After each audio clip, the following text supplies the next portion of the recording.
1215년 6월 15일 런던 근교 템스강변의 런니미드 벌판.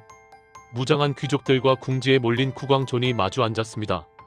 이곳에서 체결된 마그나 카르타는 당대에는 왕과 귀족 간의 일시적인 정전 협정이었을지 모르나 후세에는 인류 역사상 가장 중요한 정치적 문서이자 현대 민주주의의 근간이 되었습니다. 마그나 카르타의 탄생 배경에는 영국 역사상 가장 무능하고 탐욕스러운 왕 중 한 명으로 기록된 존 왕이 있습니다. 그는 형 리처드 1세가 십자군 전쟁으로 비운 자리를 차지한 뒤 프랑스와의 전쟁에서 연전연패하며 조상들이 일궈놓은 프랑스 내 영토를 대부분 잃었습니다. 이로 인해 실지왕이라는 굴욕적인 별명을 얻게 됩니다. 잃어버린 땅을 되찾기 위해 존 왕은 막대한 전쟁 자금이 필요했고, 이를 충당하기 위해 귀족과 백성들에게 가혹한 세금을 부과했습니다. 관습을 무시한 강압적인 징세, 사법권을 남용한 재산 몰수, 그리고 교황과의 갈등으로 인한 파문까지 겹치면서 존 왕은 민심을 완전히 잃었습니다. 결국 분노한 귀족들은 군대를 결성해 런던을 점령했고, 왕에게 자신들의 요구가 담긴 문서에 서명할 것을 강요했습니다. 천막 안, 존 왕이 탁자 위에 놓인 양피지 문서를 날카로운 눈빛으로 쏘아보고 있다. 천막 밖에서는 무장한 귀족들의 갑옷 부딪히는 소리가 위협적으로 들려온다. 존 왕은 비웃으며 "로버트, 그대들이 가져온 이 문서를 보았소? 이건 왕에게 통치를 하라는 건가? 아니면 그대들의 꼭두각시 노릇을 하라는 건가? 왕국의 공통된 조언 없이 세금을 걷지 말라니? 내가 구걸이라도 해야 한단 말인가?" 로버트는 허리를 꼿꼿이 펴고 "폐하, 그것은 구걸이 아니라 동의입니다. 폐하께서는 프랑스에서의 패배를 만회한다는 명목으로 우리 영지를 쥐어짜고 정당한 재판도 없이 형제들의 재산을 몰수하셨습니다. 우리는 폐하의 금고가 아니라 영국의 자유민입니다." 존 왕은 탁자를 치며 "짐이 곧 법이다. 왕의 의지가 곧 정의건을 감히 미천한 양피지 나부랭이가 내 손발을 묶으려 들다니? 신께서 내게 부여하신 권능을 그대들이 무슨 권리로 제한한단 말인가?" 로버트는 차분하지만 무겁게 "신께서 폐하께 왕관을 주셨을 때는 백성을 보호하고 관습법을 지키라는 엄중한 명령도 함께 내리셨을 겁니다. 폐하께서 법을 무시하신다면 법 또한 폐하를 보호하지 않을 것입니다. 보십시오. 저 천막 밖에 칼날들이 누구를 겨누고 있는지." 존 왕은 밖을 힐끗 본 뒤 입술을 깨물며 "제39조는 무엇인가? 적법한 판결에 의하지 않고는 누구도 체포하거나 구금하지 않는다라니? 짐이 반역자를 즉시 처단하는 것도 죄가 된단 말인가?" 로버트는 "그렇습니다. 설령 반역자라 할지라도 동등한 신분을 가진 자들의 재판을 거쳐야 합니다.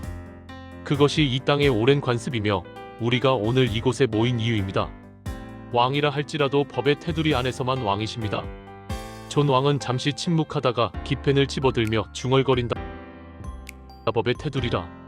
결국 나를 이 좁은 양피지 안에 가두겠다는 심산이군."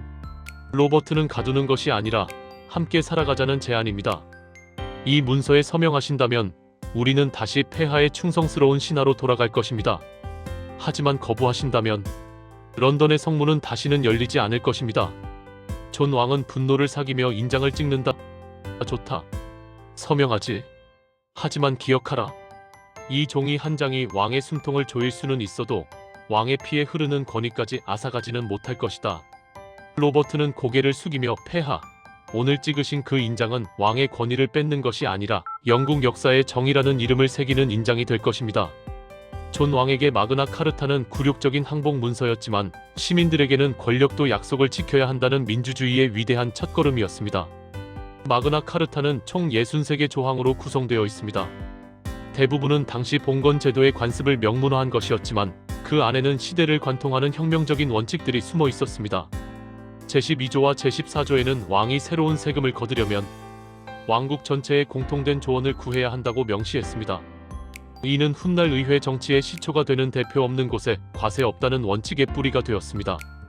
제39조는 자유민은 동등한 신분을 가진 자의 적법한 판결이나 국법에 의하지 않고는 체포, 구금, 추방되거나 재산을 박탈당하지 않는다라고 규정했습니다. 이는 현대 형사소송법의 핵심인 적법 절차의 기원이 되었습니다. 제61조에는 만약 왕이 이 약속을 어길 경우 25명의 귀족위원회가 무력을 사용해서라도 왕을 제지할 수 있다는 내용을 담았습니다. 왕권도 견제받아야 한다는 권력 감시의 원칙을 확립한 것입니다.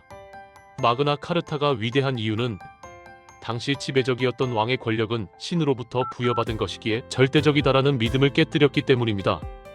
통치자 역시 공동체가 합의한 법 아래에 있다는 사실을 공식화했습니다. 이는 절대 군주제에서 입헌 군주제, 나아가 민주공화국으로 나아가는 징검다리가 되었습니다. 영국의 권리청원과 권리장전은 물론 미국의 독립선언서와 헌법, 그리고 유엔 세계 인권선언문에 이르기까지 마그나 카르타의 정신은 계승되었습니다. 마그나 카르타는 한 번의 서명으로 완성되지 않았습니다.